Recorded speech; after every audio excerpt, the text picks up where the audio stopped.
don't be surprised if I speak in English tonight, because I have a guest who speaks English. We are in America. Welcome on the Carl's Corner show, the show de Carl Fombrum on Island TV. And as always, you know, people, I have an interesting and important guest. And tonight there is no difference. But before I present him to you, I always have a little, like we say in French, citation, a little proverb. And there it is, it's very short. The darker the night, the nearer the sunrise. How you like that? Anyway, no time wasting. I present you to my friend and very important man to me, Mr. John Yearwood. Carl, you're an important man. It's good to be here with you. Thank you, John. I appreciate your presence here with me. Let me tell you who is John first. John is the world editor of the Miami Herald, an important newspaper, not only in Florida, but in the United States. And John has had that position since 2003. And further, John is the boss, although he doesn't like to say that, but I know he's very humble. He's the boss of our great Jacqueline Charles. He's supervised the editors and the correspondents. Congratulations, Mr. Yearwood. Well, thank you. Of course, you know, working with Jackie and supervising Jackie is fairly easy. She's a terrific and just a great reporter. Terrific woman. She's a great and reporter. She wrote such a report on Carl Fombrum in the front page of the Miami Herald. How could I forget? And I do appreciate that very much, that you came here tonight to be with me. Because, John, you know, you cannot be a political man like I am. I don't work for any organization. I don't work for any money. I work for the Asian culture.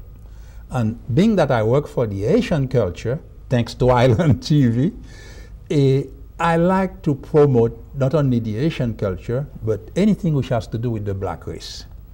And we've been blessed that in my book, we have one of the greatest presidents for the past many years, and his name is Barack Obama. They didn't, a very strange name, they said, and further, he is a black man.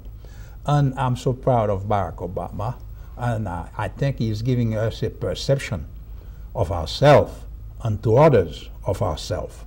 And thank you, John, for being here, because you were before Barack Obama somebody. And it's not because of Barack Obama that I bring you here. It's because you are who you are.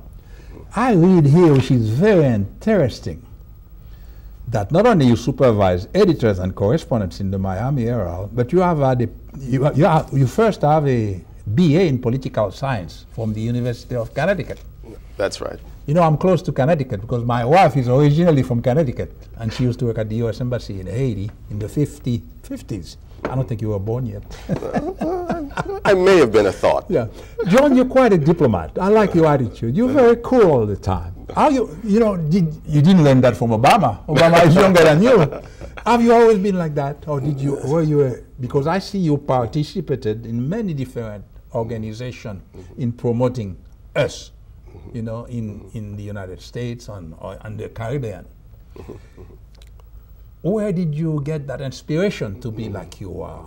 You were born where? In Trinidad. You were born in Trinidad. You know, I'm shocked. I didn't know that. No, well, it's interesting because I've just come back from Trinidad, where I covered the Summit of the Americas. Yes. There were over 40 heads of state in Trinidad, actually 34, for the big summit. Yes. And it's interesting you were asking me, you know, where I got my cool and what have you. I don't want to disappoint you. There have been times when I've been really hot, but it depends on what's happening in the world. I mean, yes. That's a big part of it. But when I was in Trinidad, one of the things that I was looking around and looking at fellow Trinis, and I realized that part of the reason why I keep my cool all the time is because a lot of people, that's part of the culture. Yes. Of Trinidad. I mean, you grew up with that kind of you know, sort of intellectual coolness that I think serves us well.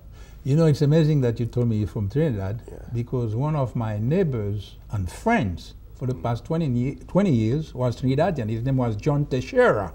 And the Teixeira family name is well known in Trinidad. That's right. And he's the one who introduced me to Trinidad Carnival. Ah. And I went there a few times. Oh, you did? Oh, where are the pictures? Oh, I have them.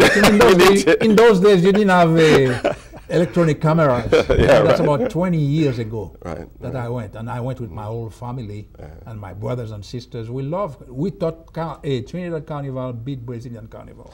Well, a lot of Trinidadians feel that way. And I went to Brazil Carnival 3 times. Right. But I thought it was really good, and it's very good. Yeah, it's just an amazing show. I mean, you know, we Trinis look at the carnival with a lot of pride, and we say, you know, it's the greatest show on earth. And one of the things that when I was back in Trinidad, you know, last week, I was looking at some photographs and some of the material that I got of Trinidad Carnival, and it sort of really confirmed that it's a great show. Thing. It's it's it's a great show. But next time you go, let me know. Maybe definitely. Maybe you can show me a thing or two.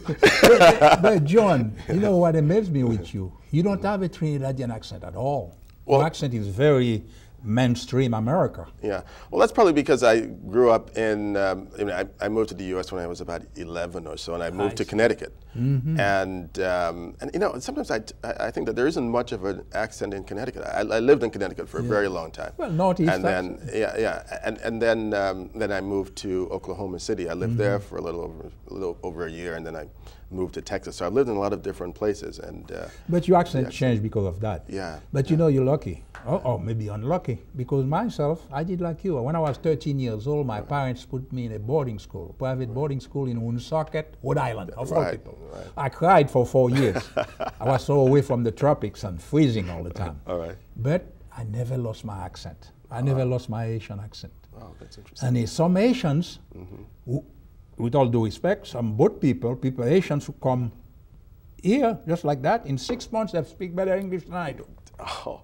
I mean, as far as the accent is concerned. They may not know how to write it, but when they speak, you will never know that they came from Haiti. But me, I never lost mine. But what some people tell me, though, if you're from Trinidad and you hear me speak, I mean, you can tell fairly quickly that I'm from Trinidad. I never could tell. Yeah. Anyway, we're going to come back with our friend, Mr. John Yearwood, world editor of the Miami Herald. Tan se kusno. À tout à l'heure. Merci.